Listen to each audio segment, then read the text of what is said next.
Aesthetic sense, സൗന്ദര്യബോധം, അത് വ്യക്തിനിഷ്ഠമാണെങ്കിലും ഒരാളുടെ സ്വകാര്യതയിൽ മാത്രം ഒതുങ്ങുന്നില്ല എന്നാണ് ഇമ്മാനുവൽ കാന്റ് പറയുന്നത്. ഇതിനെ നമുക്ക് പല രീതിയിൽ വ്യാഖ്യാനിക്കാം. സൗന്ദര്യം ഒരു ബാഹ്യ വസ്തുവല്ല. ഒന്നുകൂടി വ്യക്തമാക്കിയാൽ, ഒരാൾ അനുഭവിക്കുന്നു എന്ന നിലയിൽ ആ അനുഭൂതി അയാളുടേതാണ്. എന്നാൽ അയാൾക്കുണ്ടാകുന്ന സൗന്ദര്യാനുഭൂതി അതേ രീതിയിൽ മറ്റുള്ളവർക്കും അനുഭവിക്കാനാവും. അങ്ങനെ സൗന്ദര്യാസ്വാദനം ഒരേ സമയം പേഴ്സണലൈസ്ഡും ജനറലൈസ്ഡും ആകുന്നു.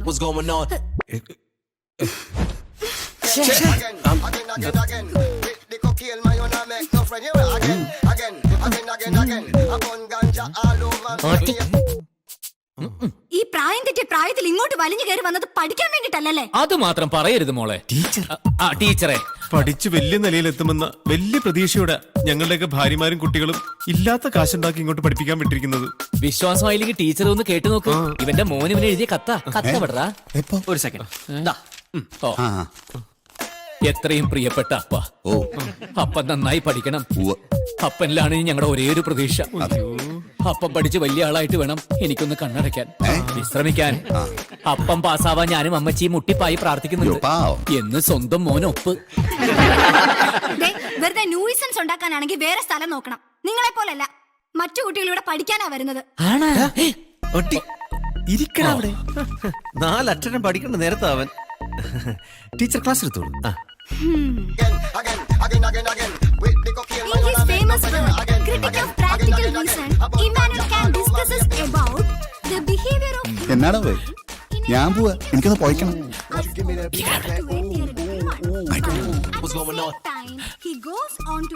ടീച്ചർ, എന്താ? ഒന്ന് ലാബ് വരെ പോണായിരുന്നു.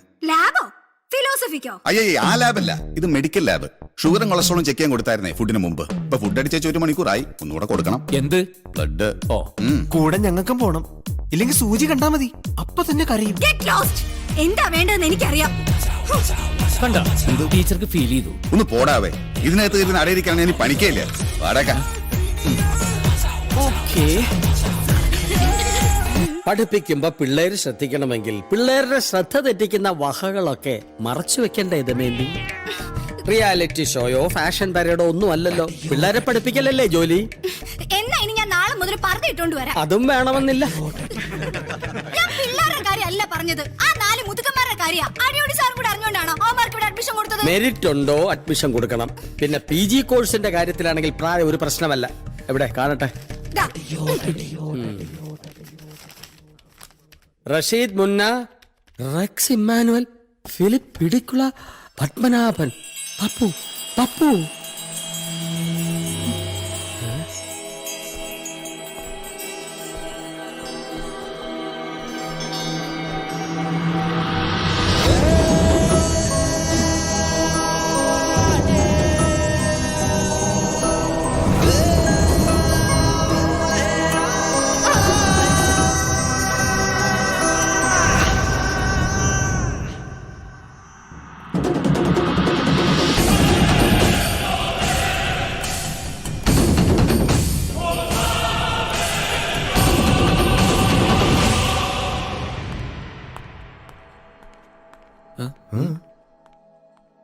ഇതിനോടോ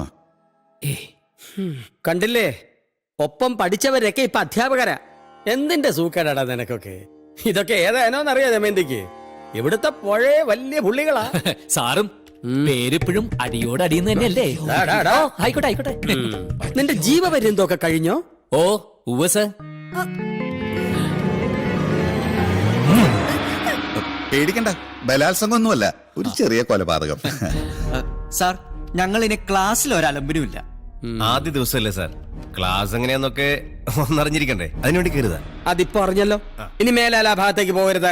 ഒരിക്കലും ഇല്ല സാർ. എന്നാ പിന്നെ ഞങ്ങളങ്ങോട്ട് ഞങ്ങൾ രണ്ടുപേരും അങ്ങോട്ട്.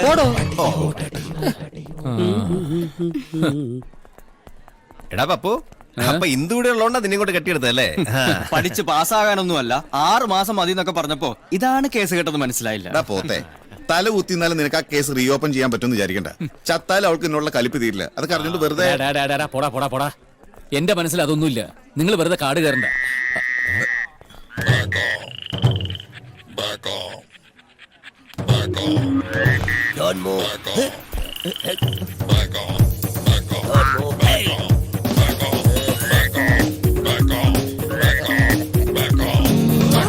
എന്തിനാ ഞാൻ പിടിക്കാൻ വരുമ്പോ നീ ചാടി പോകുന്നേ? നീ എന്റെ ഭാര്യയുടെ സ്വഭാവം കാണിക്കരുത്. എന്തെങ്കിലും ഉണ്ടെങ്കിൽ നമുക്ക് സംസാരിച്ച് തീർത്തൂടെ? രാത്രി നിനക്ക് ഞാൻ വച്ചിട്ടുണ്ട്. നിന്നെ ഫ്രൈ ആക്കും, നോക്കിക്കോ. എടാ നമ്മടെ തവള തമ്പി. നീയൊക്കെ എന്താടാ ഇവിടെ, മക്കളെ ചേർക്കാനാ? അല്ലടാ ഞങ്ങൾ ഇവിടെ പഠിക്കാൻ വന്നതാ. ദൈവമേ, നീയൊക്കെ പഠിക്കാനോ? എടാ ഞാൻ കരുതി നീയൊക്കെ പഠിച്ചൊരു നിലയിലെത്തിയിട്ടുണ്ടാവുന്നു. എവിടെ? അപ്പൊ ഞാൻ തന്നെയാണ് ഭേദം. എനിക്ക് സ്ഥിരമായിട്ടൊരു ജോലിയെങ്കിലും ഉണ്ടല്ലോ. നിന്റെ ജോലി തവളപിടുത്തം, ലാബ് അറ്റൻഡർ. കോളേജിൽ പഠിക്കുന്ന കാലത്ത് നീ കുറെ തവളയെ പിടിച്ചിട്ടുള്ളത് കൊണ്ട് ജീവിതത്തിൽ നിനക്കത് ഉപകാരപ്പെട്ടില്ലേ?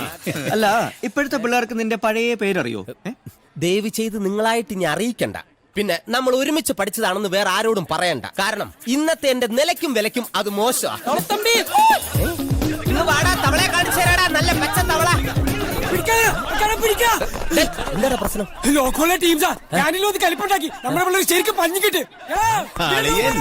പിള്ളേര് നല്ല മൂർച്ചയുള്ള ടൈപ്പാ. മേല് മുറിയാൻ നോക്കണം. നിന്റെയൊക്കെ കയ്യിലിരിപ്പ് പഴയതാണെങ്കിൽ മുറിയും. ഇപ്പോഴത്തെ പിള്ളേരെ നേരിട്ടല്ല, കൊട്ടേഷനാ. അടിയോടി സാർ തന്നത്. വൈകിട്ടെന്താ പരിപാടി? അടിയോടടി.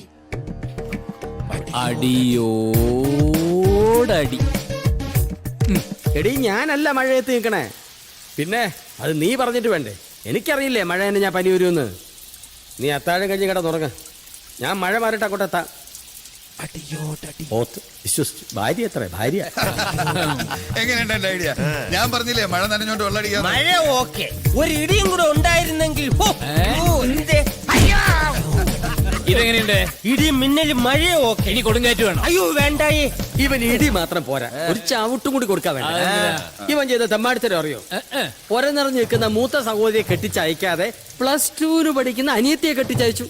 അതെന്നാ പണിയാണ് കാണിച്ചേ? അതെ, മൂത്ത പെങ്ങള് പൊരയല്ലേ നിറഞ്ഞു നിൽക്കുന്നത്, പക്ഷേ ഇളയവൾ വയറ് നിറഞ്ഞാ നിന്നിരുന്നത്.